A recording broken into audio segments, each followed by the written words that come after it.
Hi, this is my top 5 points from the Perfect Hike video recording for our class.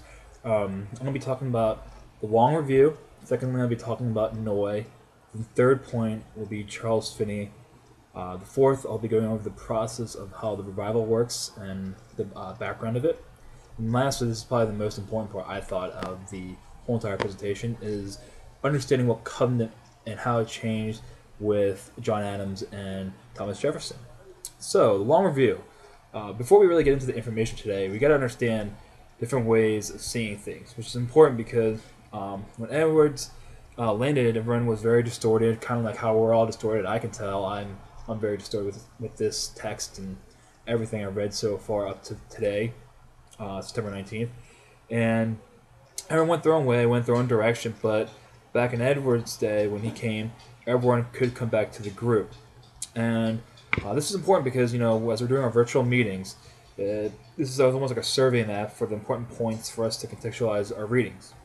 As that being enough said, I want to talk about Noy now.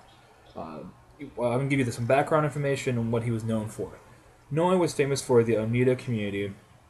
He was very religious and messianic leader, who saw himself as the central role for the salvation for his community or town. And he's all about absolute perfection. And perfectionism was almost his propositive discourse. Third main point is we had to know about Charles Finney. Charles Finney was all about the Second Great Awakening. And as we know from our readings, Edwards was the First Great Awakening from the 1730s to 1740s. And, Edwards is all about bringing back Christians. Just as a side note, too, we should also know that after the recording, I did read up more about the Thomas Jefferson, about race and blackness is very integral to our future learning and our posts. So I urge everyone to definitely go back and read about Thomas Jefferson and about the race and blackness. But back to the third major point about Finney and the Second Great Awakening. It was a religious movement where everyone became disillusioned with the church. So Finney emphasized something different. He was all about a revival, a social emphasis. And his philosophy was an exercise of will which channel a moral freedom to obey. Now, the fourth main point, which also ties in with Finney, is the process of his revival. The first one was to catalyze an excitement, completely different from Edwards, which is all about fear and making you be so fearful you want to come back. But he was all about excitement, about conviction, repentance, and reform. And those are the three things going to happen when you get excitement: conviction, repentance, and reform.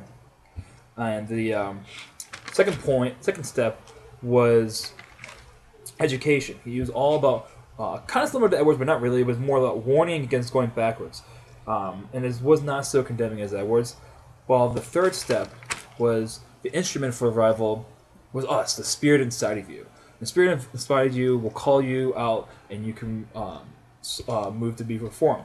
And the fourth step was exercise agency, which was you strive for moral perfection, which will lead to millennial salvation. But to really break that process down, you have to continue to exercise so you can achieve more perfection, which then hence you get to the millennial salvation. And also, the last most important point I thought about. Also, just a side note too about Finney. He's also a social reformer, strongly against slavery. And also, he wanted men and women to pray together. It's almost a sign of gender equality. And his idea of moral perfection is bound in social cohesion. So that's really the main thing you got to know out of this process of the revival is that Finney's idea of moral perfection is bound in social cohesion.